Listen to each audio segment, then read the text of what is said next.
Good evening. It's good to see you. A lot of friendly faces. It's fun to see some of these smiley faces. I'm excited. I'm excited to have you here, and I appreciate you just taking some time to come and support the school district, to hear the updates of some amazing things that are going on. Hopefully we have people at home chiming in virtually.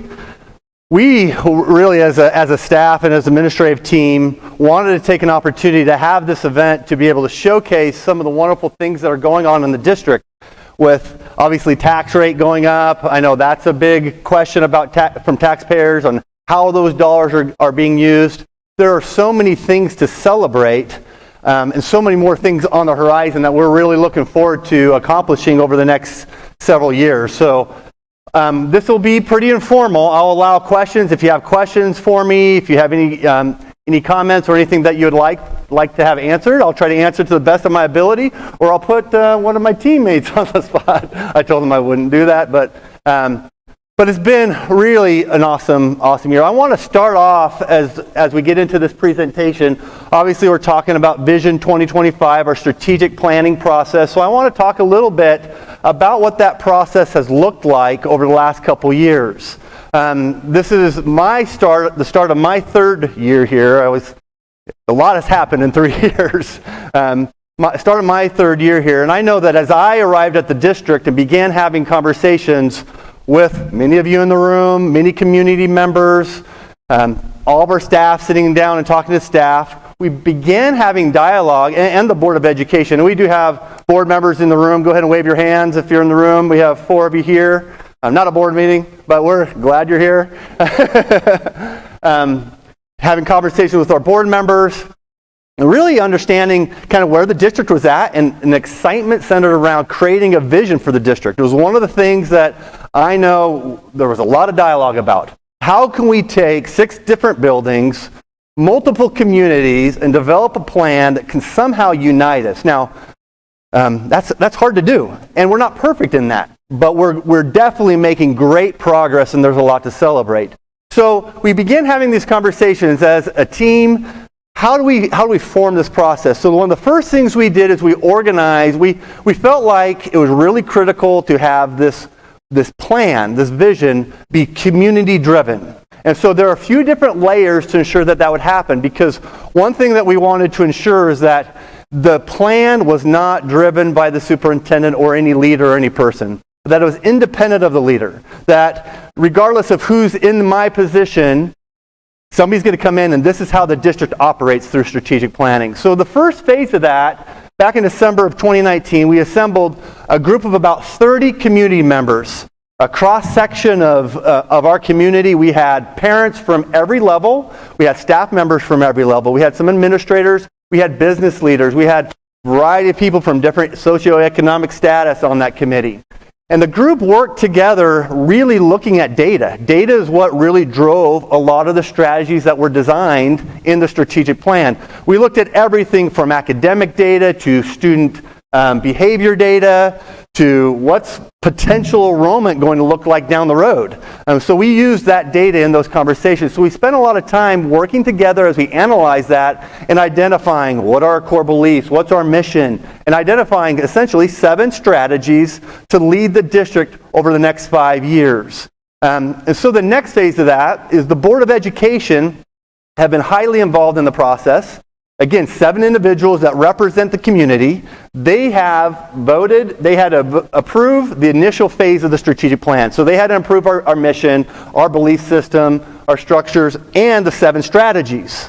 And so that happened kind of December timeframe. We then said we need to get engaged community. So fortunately we have Ben Fisher, our wonderful PR guy. He started pushing it out in every avenue he could think of. Newspaper, media, social media, email, about how do we, opening it up to all of our families. Anybody that wanted to take part in strategic planning could be part of a committee. So we broke those 7 strategies into 7 different committees, and they worked on, for the course of that semester in 2020, they worked on developing action steps as recommendations on how we might approach each of those strategies. So they spent a lot of time diving through a bunch of work. And then Once they were done, that information was then presented back to the strategic planning team, who made some adjustments and some comments and some edits, and then they approved the plan. And then once they approved it, the entire plan, once it was ready, went to the Board of Education for final approval and to be ready to implement. And I think it's important, that whole process is really important to understand that this was this plan was driven by the community. So that's what makes it really exciting. Now, having said that, we had something crazy happen last year, right? Was it last year? It feels like longer. Was it last year? It was last year. No, it was 2 years ago. 2 years ago. I'm still off on my time because it feels like we've been in COVID forever. We had COVID hit, and what I feel like, tonight being a time of celebration, there's several things that we can celebrate. One is the fact that in COVID, in the hottest time of COVID, we were able to, as a community, get the strategic plan done in a way that was thoughtful. Actually, in some ways, it allowed some flexibility and learning how to use Zoom in a new way and have Zoom meetings as action teams. And in some ways, it helped get that work done at a little bit faster pace than what we anticipated.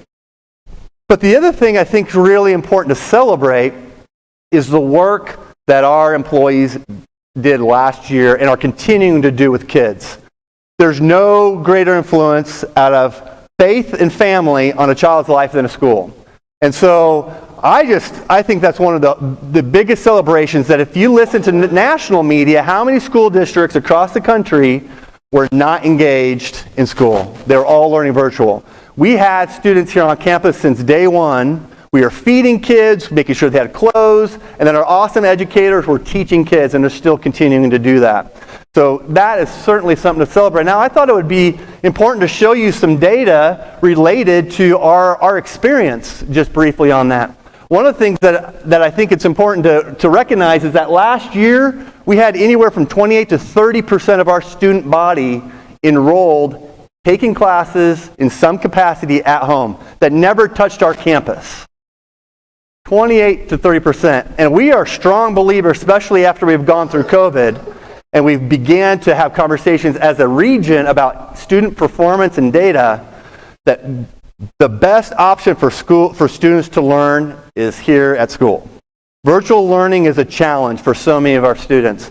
And our district had 28%. You can kind of see the breakdown there in that chart of per grade level what that looked like. Now I want you to see, today I was like, I need to just ask. I knew kind of in my mind where other districts were at with virtual, but look, just some data I gathered today from districts, how many students they had last year. This is their peak amounts of students that they had virtual compared to us.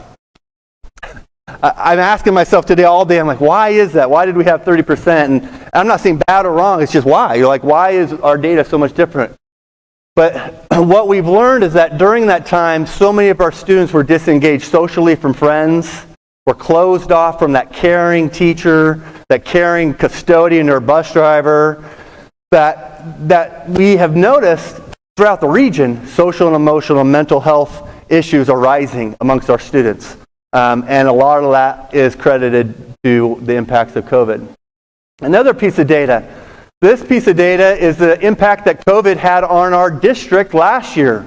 We had 1,013 students in this little section over here, 1,013 students that were quarantined last year.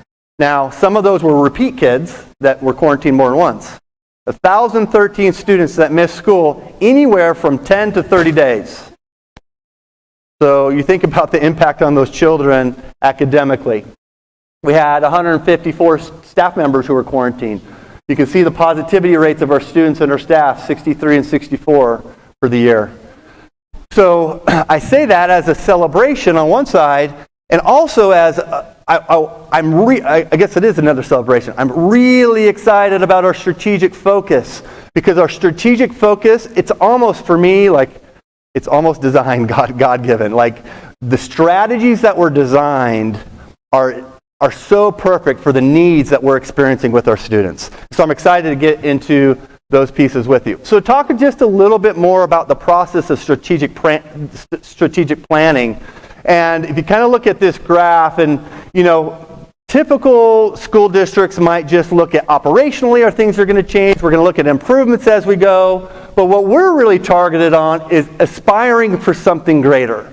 Really looking at our mission, which is we want to be focused on providing the best experience for students academically, social and emotionally, and we want them to be innovative and experience school at a high-class level. Strategic planning for us is all about reaching that aspiration. And so we've been looking with the strategic planning work, some pieces that we may have to abandon over time. Maybe there's some instructional things that are good, but they're not great. Maybe there's some other structures within the districts that we need to let go to expand. And tonight, I'll be able to highlight a few of those things. So this is kind of this flow, this process kind of shows where we were at, like year one, as we were planning, we were in that emergency phase and we're growing. And I show this chart because we are going to continue this process for the long haul. We will be in year 5, as we're implementing year 5 strategies from this cycle, we'll be working with the strategic planning team. All that whole process will happen over again. And we'll redefine who we are, make sure we're still on target with our mission, and we'll look at the data to come up with new strategies for the next 5 years. So that's really exciting. So it's a continuous improvement cycle that will allow us to continue to stretch and challenge the status quo of educating our kids. Any questions? I'll stop there. Are there any questions there? Yes.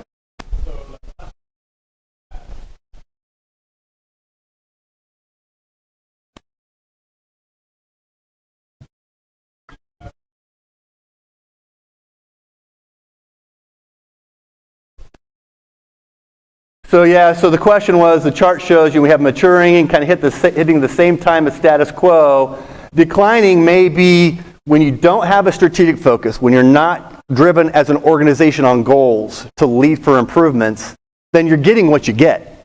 Your results are going to be whatever they're going to be based off of however people feel, but not necessarily a methodical, thoughtful process of improvement that could lead to that decline in growth. So the goal is, once we implement those strategies, the strategies and the plan, the action steps, we start working through those, there's going to come a point in our planning where it's like, well, if we stopped here, we're going to be maybe good, but we're going to maintain that good, But that's why we recharge again, look at data, student data, and have that drive new improvements. Does that make sense? The data will be measurable. And we're working on those structures right now to figure out what pieces and components do we need to have in place to monitor our data. There's actually 4 different objectives that we're going to be monitoring, and they all have to do with college and career readiness, student academic data, student participation in extracurricular activities and events, and then just overall culture and recognition of the district and how we're doing in our community. So those will all be measurable data pieces that we're working through. The neat thing, kind of the challenge, but the neat thing about this beginning phase is we're starting kind of from scratch. Pieces weren't in place, so we're working on this in the cycle. We're working on creating those data measuring points. Good question. So our mission, I'm not going to spend time on that. It's on our website. Address it a little bit. So now I'm just going to dive into our strategies and talk about the work that's been done. Just by a show of hands, how many of you were involved in some capacity of our strategic work? Oh, vast majority of people were involved in some capacity on the work. Thank you. So early childhood, we got our early childhood team. I see several of you here. This is one that, as we, strategy 1, we'll research, develop, and look at ways to enhance and expand our early childhood center. This is one that the data was definitely clear that there's a community need, but there's a significant gap in our community. And I'm really not the best one I should call you up here and have you two talk. But there's definitely a significant need in our community. So it's been a priority for us and a priority for our Prop RS dollars. So there are a few slides that I'm going to share. I won't go into these, but these are the slides, the exact same slides I shared in I don't know how many times I had a presentation in Prop RS. Kathy, you probably know these slides very well. Kathy was at a lot of them. But that I showed what the dollars were going to be used for, how we were going to implement this, what are some of the pieces, and gave kind of an idea of early childhood, why we needed, what was the rationale for adding Prop RS. So I'm not going to go through these. I believe they're still on our webpage. There's a presentation you can look at. But our key accomplishments from last year, year 1 of strategic planning, is One, working on a marketing plan. We know there are kids out there that are not able to experience early childhood education in our center, partly because our center does not have the capacity to hold additional bodies, and partly because we felt like we needed to do more educating of our community members. You could say, if I say something wrong, educating of our community members of the importance of early childhood education, that it is a whole lot more than just child care. It's really about preparing children to learn and to read, learn how to read, so and prepare for kindergarten. So one of the things we did this year is we looked at, okay, how do we get into those families' homes? We were able to turn, basically we had one full-time position and add an additional parents as teacher educator. We have plans to extend that maybe even beyond, but we felt like year one, adding a full-time staff member that'll touch the lives, we think, of around 100 families through various group efforts, door-to-door home visits, and those types of things. So the value of having somebody work with parents that have those new infants and help them learn strategies to work with their children. So we were able to add that. One thing that the team's working on this year, they've started conversations last year, it'll be a big piece that they dive into, is we have some limitations on transportation with families, being able to access early childhood experiences. So we know we have to address that as we expand early childhood transportation issues. But our team thought, well, what if we brought some early childhood experiences out to our community? And so that's something that the staff at the early childhood and primary school have been working on, implementation of some mobile pop-up preschool programs to go out to the schools or out to the community. We were able, thanks to really great leadership at the early childhood and primary buildings, we're able to find a space to add an additional classroom for 20 students that'll be able to service 20 3- and 4-year-olds in that classroom. So with the tax dollars, we were able to add a full-time teacher for that position and 2 paras. So really exciting to be able to educate at least 20 more new students. Some shifting, some different things happened. We were able to add additional spots for a classroom for just 2-year-old kids based off of numbers and some shifting of staff and moving staff around. And then we felt like, because, again, one of the strategies in the plan, one of the action steps, is that we need to find additional leadership to support the primary school and expansion. At some point, we know there's a lot more kids out there. We need more support. So we were able to hire a new assistant administrator, assistant principal, Adria is here, as our new assistant principal to help Karen help her work with all the early childhood and primary work and help really implement this vision with the staff in the community. And then we started, and we're deep in the process, because as I mentioned before, one of the things we do have limitations on, we know families out here don't have access to childcare or early childhood programs. We do not have the space in our district to do that. So, and I communicated this a lot in previous meetings, but the Prop RS dollars certainly are helping to be able to add staff and to deal with those types of pieces, but we need more space. And so we've been working with a construction firm and an architect firm to design new space. And those designs will be coming out in the fall, here in the next couple of months. We'll begin to share what that would look like and how we're going to tackle that piece. So some really neat accomplishments from last year. Any questions on that one? Any questions on that strategy? Okay. If you think of something, let me know. Next steps of early childhood, where we're kind of headed this year, is we're going to continue that marketing plan for our pop-up preschool work.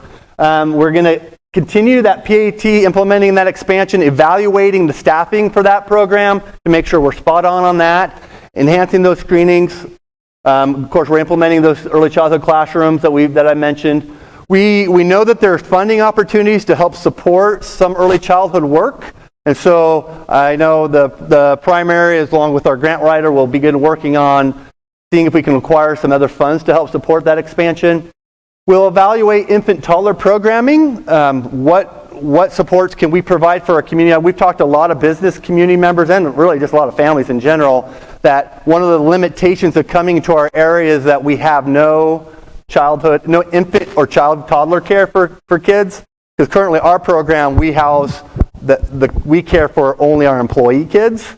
And so we're going to be evaluating that need in our community and how can we help support the need of supporting, taking care of those infants and toddlers for our community. And then finalizing construction plans for the building and taking care of expanding that program. That's early childhood. Yes?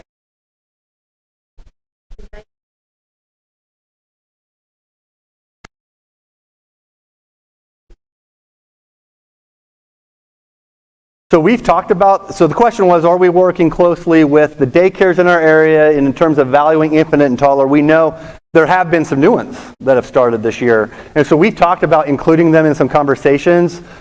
How many seats do you have? What does the capacity look like? What information do they have?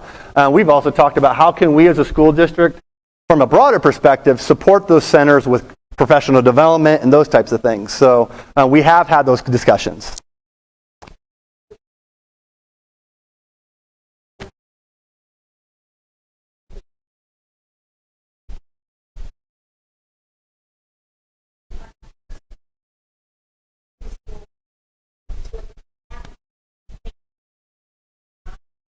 Not touching, any program.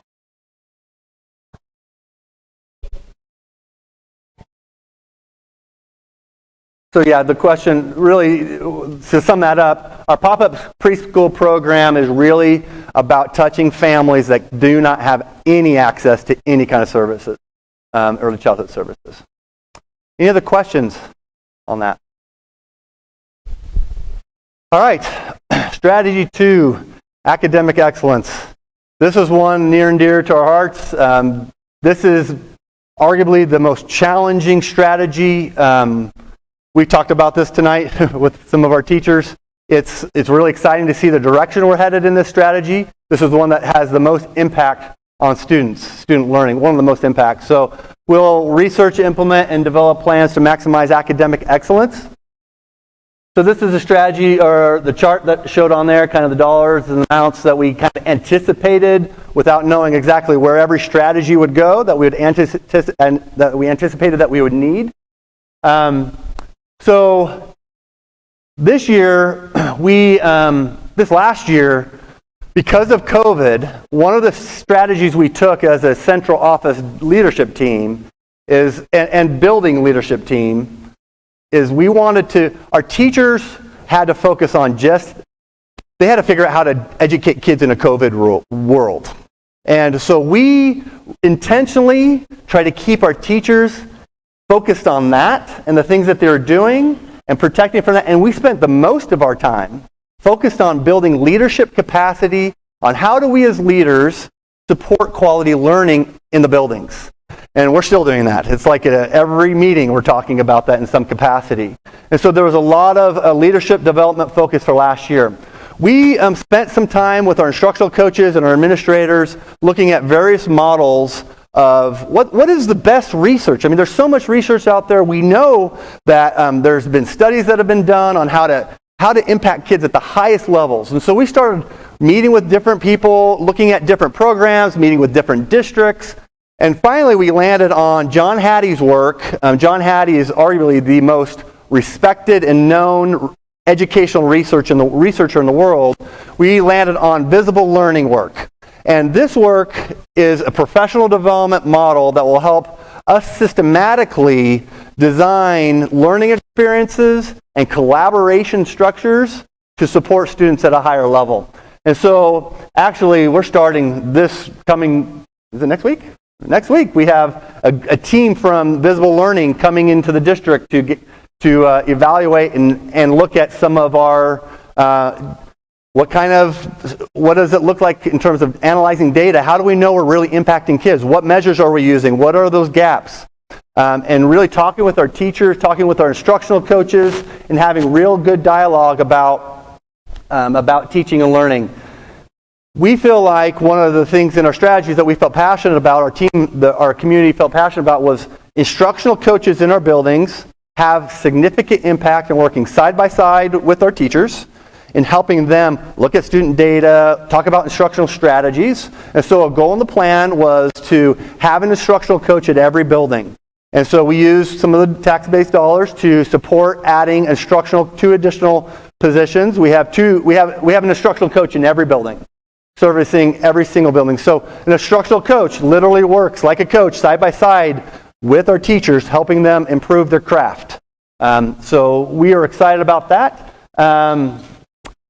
And then we, again, like I said, we're spending a lot of time looking at our administrative team as a district and how do we have the right mind frame to support our teachers and our staff in regards to student learning. And there's some additional information of some of the sessions and some of the things that we're doing and kind of some of the timelines of some of the work. And part of that, what is in this strategy is while there's autonomy in classrooms and teachers have a lot of flexibility to work and use their skill to get kids there, our standard of excellence needs to be consistent across each room. And we have to engage as a staff in that conversation. We have to have discussion about what does quality learning look like and what are the expectations. When a kid walks into our room, what are we holding that kid to? And we'll talk about homework and grades and assessments and data and all those pieces. And so this is a strategy. This whole strategy is it's going to take time, and to do it right, it's going to take time to implement, time to dialogue as a district of 340 employees to make sure that we're moving all on the same page. But I'm really excited about the work that we're doing already and the information that we're already gathering on where we're at academically.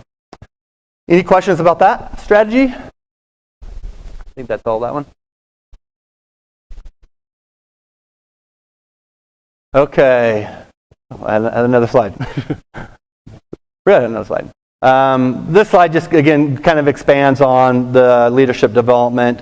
We had a different team come in, from Franklin Covey Institute come in and provide our leadership team formal training on 4 roles of great leaders. So it's something that we're now diving into each month with our administrator team. And then throughout this year, we'll continue looking at how we implement and move forward with visible learning. Any questions on strategy 2? Okay. On to strategy 3, student well-being. And this one I feel like, man, really comes into play with COVID, was really a godsend for our district. So a lot of great things to highlight. We will research and develop and implement plans to address social and emotional needs of students. The data, as we are looking at this at our strategic planning group, was very clear that this is an area that we have to address. In order to improve academically, we need to make sure students have this one taken care of. So this is the slide, kind of shows the amount that I kind of estimated would potentially be needed, about $450,000 to make staffing changes and do the work on that, some supplies. So diving into what is accomplished, this one was really exciting because it kind of organically shifted. We kind of got to a space with this strategy that we weren't sure we were going to get to in year 1. That ends up, I think, being so awesome.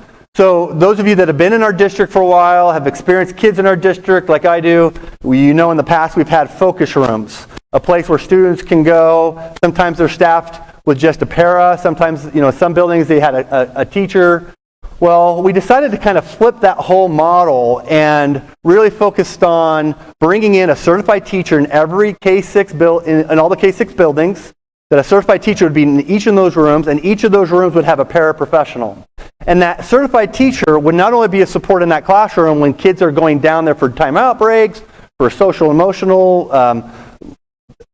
supports, or working on different kinds of behavior plans, but that those teachers would be able to, with a para in the room, leave the para at times and go into the classrooms of our teachers' classrooms and support teachers in those rooms and support students, monitor students, look at data, gather data on how students are performing or what kind of social emotional issues they may be struggling with, working with the teachers and the teams to develop behavior plans. So a significant support for them. So extensive professional development, and then we were able to add 2 social workers to the district.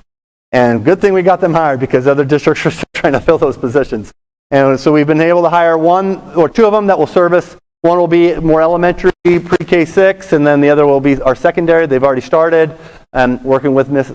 Smith, our special services director. So really excited. One of the things I think is really kind of another benefit under that is that social worker Obviously, will be tapped into the home. They'll be able to really provide a lot of supports for families and children, which will also help our counselors get freed up on some of those big issues and some of those things, where our counselors who are already loaded down and busy, they're going to be able to provide some more small groups, do more sessions with kids. So it's like really attacking some of these issues that we're experiencing with our students at a higher level, having those social workers in play. Any questions about that? Tough group. I promise you I didn't tell the 12. We had some master students come in. I told them, don't ask questions. And our next steps for this year is we're going to be looking at what social and emotional learning platform we want to use pre-K-12 throughout the district. Oh, that was... Now you know how much longer you have to be here. You never want people to know that, right? So we'll be looking at what PD plans, what program are we going to use, so there's a systematic approach to helping our kids become good citizens in our community and have those skills some of those soft skills that they need to when they leave high school. So looking at those PDs, implementing our reset rooms, figuring all that out as we try this new model of having that teacher and para in the classroom, and then exploring Plan 712. Is there a way that we can create that same kind of model in this building and at the high school to help support our students in these buildings? So that's the work that will take some time to figure out and to work with our staff at these buildings and begin to get them engaged in high quality professional development. That's kind of where we're at for this next year. Any questions? Strategy 4, high quality employees. We will research, develop, and implement plans to recruit, attract, retain, and grow high-quality employees. So this was obviously one of the big reasons why we needed to go to Proper S, is to be able to address a big issue that we had in regards to teacher pay. Out of the districts that we compete against, we were the lowest paying district across almost every level of our salary schedule for our teaching staff. And so because Prop RS was passed, we were able to pass what was historically the largest salary increase that our district has ever experienced for our staff. We looked at Nixa, Branson, Republic, Ozark, and Willard. We looked at those school districts and found the average of all those salary points. Where are teachers at on their first year, on their fifth year, on their master's? What are they at when they're 20 years in the district? And we tried to create a salary schedule that would put us at least at the average, if not higher. And we were able to do that and exceed many of those. In some of those areas, we're at the top of all those districts now, which I don't have hard data to show you today, but I know we hired 45 new employees this year, which was our largest hiring group. Many of those were due to new positions that were added. And when in a brief meeting, I asked, how many of you are from those districts that we were able to still? Almost every single person raised their hand. And just so you know, historically in our district, that hasn't been the case. We haven't necessarily been able to compete with those districts because teachers from those districts would have lost too much money to come down to work in our district. And so that really put us in a whole new game. And it's kind of fun because as an administrative team and teachers have engaged with others in local communities, I've had people come up to me, even at other school districts at a game or another event, saying, what are you guys doing over there? Our employees are coming to you. That's a good thing. We're excited about that. I think the other impact that it has is we improve the quality of taking care of our teachers here. It's going to cause them to elevate it for their districts, and it just continues to raise the quality of what we're trying to do for all the kids in our area. We last year revamped our monthly the way we recognize employees. So we had and we're having a lot of conversations. What does it mean to be a world-class district? That's in our mission. What does that mean? And we kind of landed on that's really experiences. It's experiences that I have with families, experience that our teachers have with kids. It's the experience that Johnny has when he gets on the bus with the bus driver. And so we've talked a lot about how do we recognize the quality work that's going on. And so we've revamped our monthly awards. We have a criteria. Anybody in the community can nominate either a support staff or a certified teacher for those monthly awards. Ben puts it in his newsletter each month when it's time to do that, and you can go right into the link and you can put your nomination. This year, Dr. McWork, how many did we have this first round? Over 60 nominations in our first trial.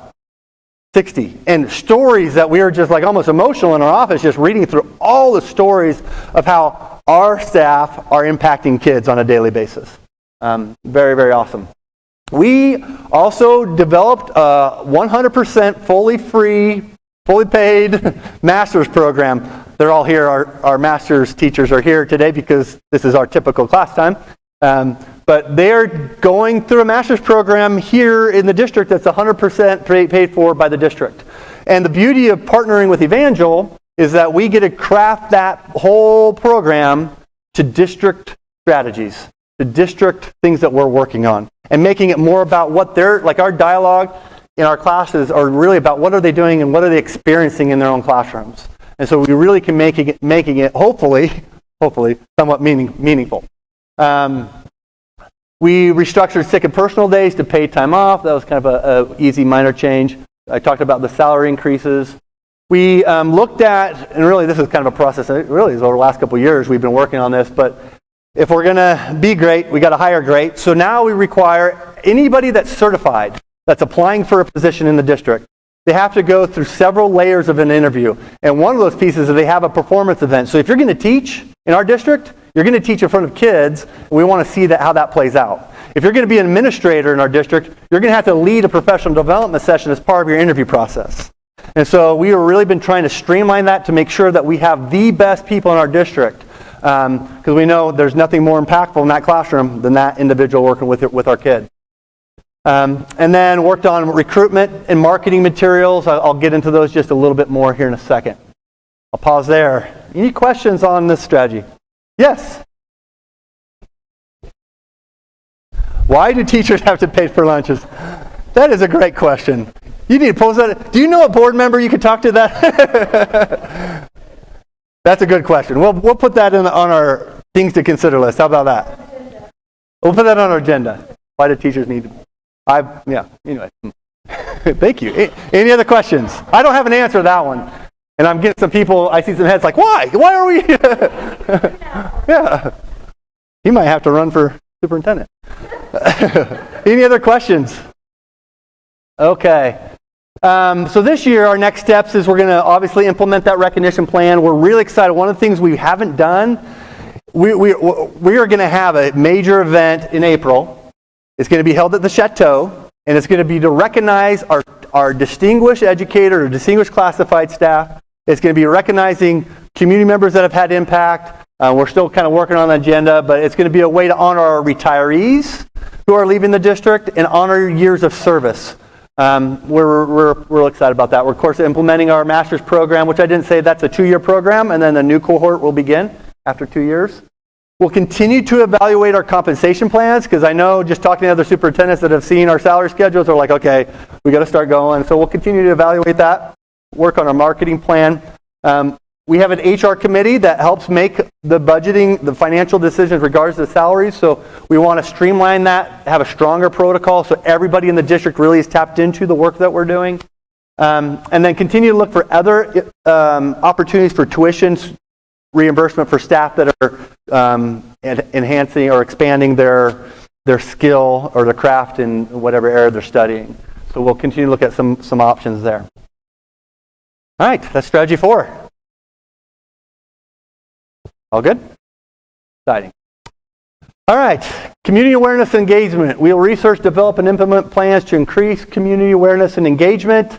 This strategy was a lot about promoting the district, engaging, making sure, I think at the time of conversation, it was like really making sure that our community understood what benefit it is to come to Reed Spring, what are the great offerings at Reed Spring, what are the great things that we're doing, how do we enhance and grow our partnerships within our community, business partnerships and those types of things.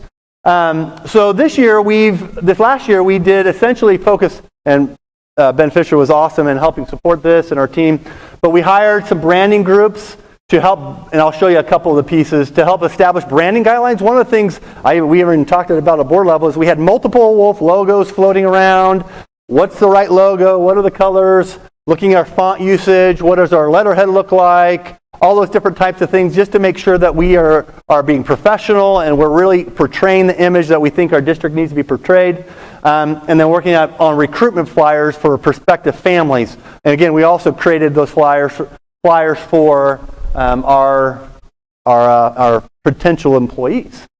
So these are just some examples of some of the flyers that have been created that we'll be able to give to families as they're looking or interested in the district or those employees. So just a few examples there.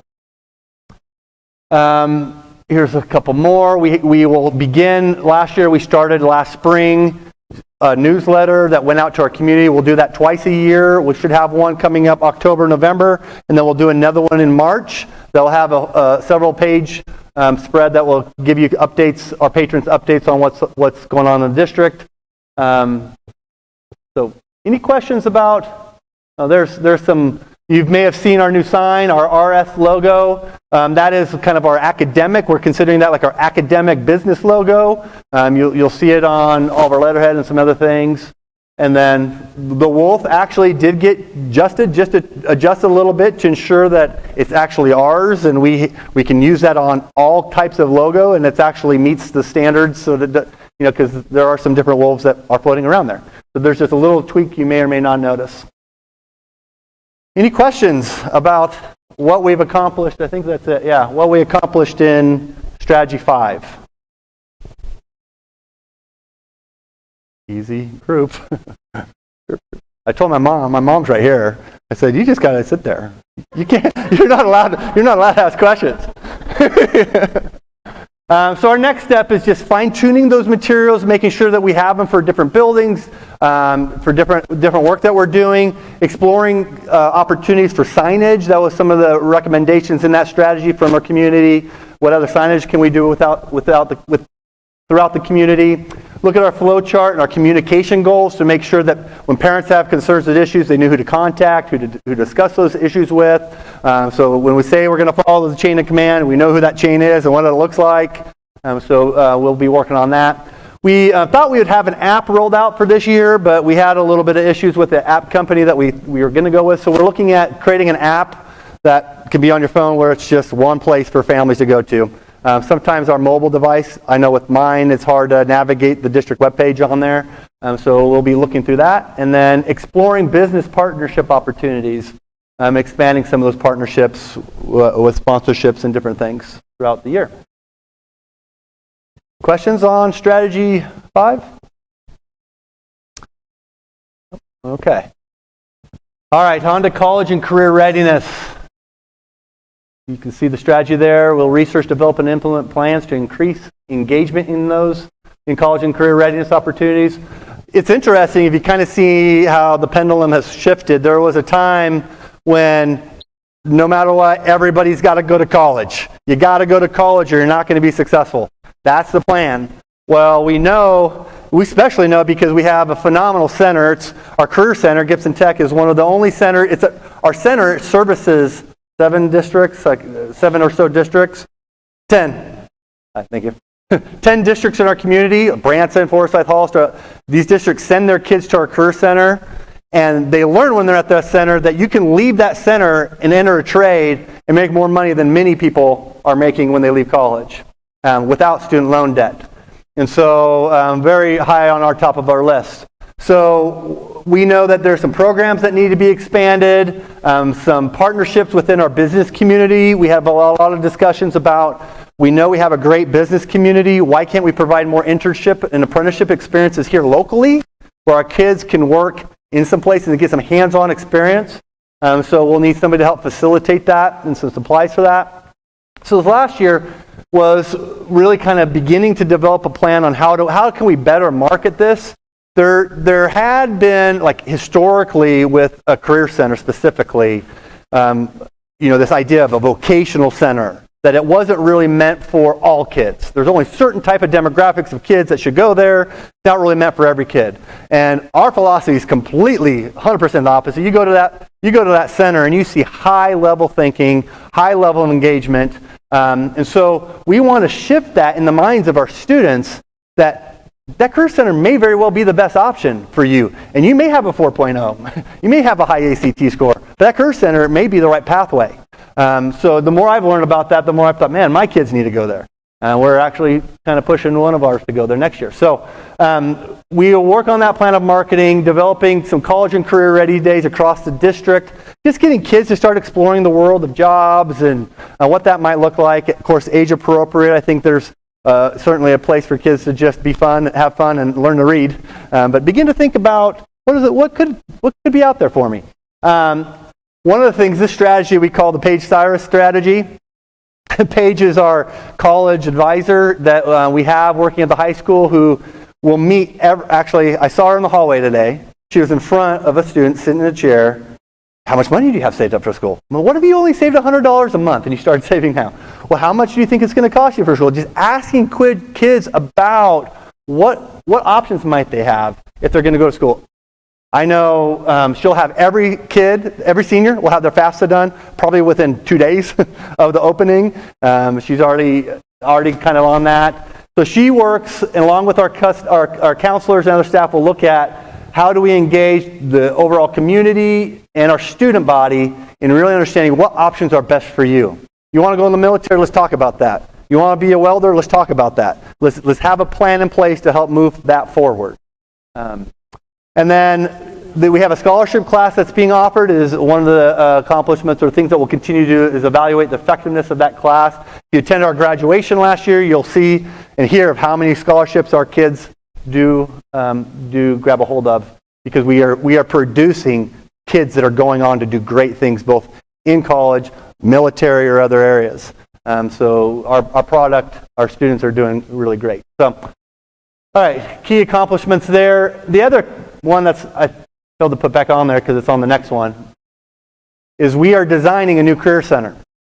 Our career center was built in 1974, if I'm not mistaken. It's the oldest building in the district. The equipment is updated, but the facility is not adequate for expansion. The other thing that I think it's important for patrons to understand, because we are going to be coming to the patrons and talking about this, is that in order for our career center to thrive, we have to have sending schools sending us their students. And we have competition out there. We have competition in OTC. We have competition in district's own programming. So if we don't keep that center innovative, cutting edge, superintendents and boards will begin to say, well, why don't we just not pay the fee? Because it costs them, per student, it costs them about, I think, $1,800 per student to send their kid just for part of the day here at our center. Not to mention it costs them transportation to bus them over. So we have to make sure it's really innovative. And so our career center is outdated, needs to be updated, and needs to be redone. And so we are in design phase for a new career center as well. That was already in our strategy. It's in our plan. And we'll be working on those post-secondary plans and planning for those career days. And then aligning our college and career curriculum all the way up to make sure that we have good scope and sequence and that it all aligns so that kids are truly prepared when they leave the school district. I know there's probably a lot of questions about what that center might look like, where it's going to be located, and again, that information will come out here in the next couple months. So be looking for that. We're excited as we worked at least once, if not twice a week, on with those architects and design. Stop there and pause and let you answer or ask questions. If you want to answer them, you can too. Any questions about that? Yeah. Okay. The question is that center going to be close to the school district? So 100% sure. The center will be close, right next to the school, right next to the high school.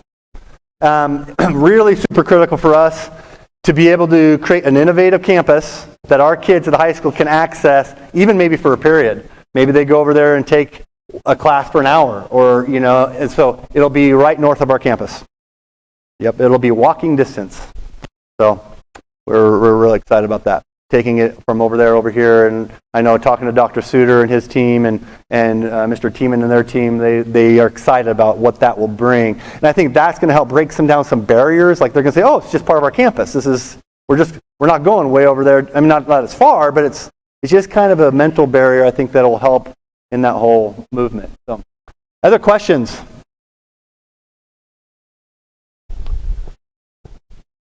Okay, so strategy 7 was obviously the strategy of how we implement the entire strategic plan. How do we move forward?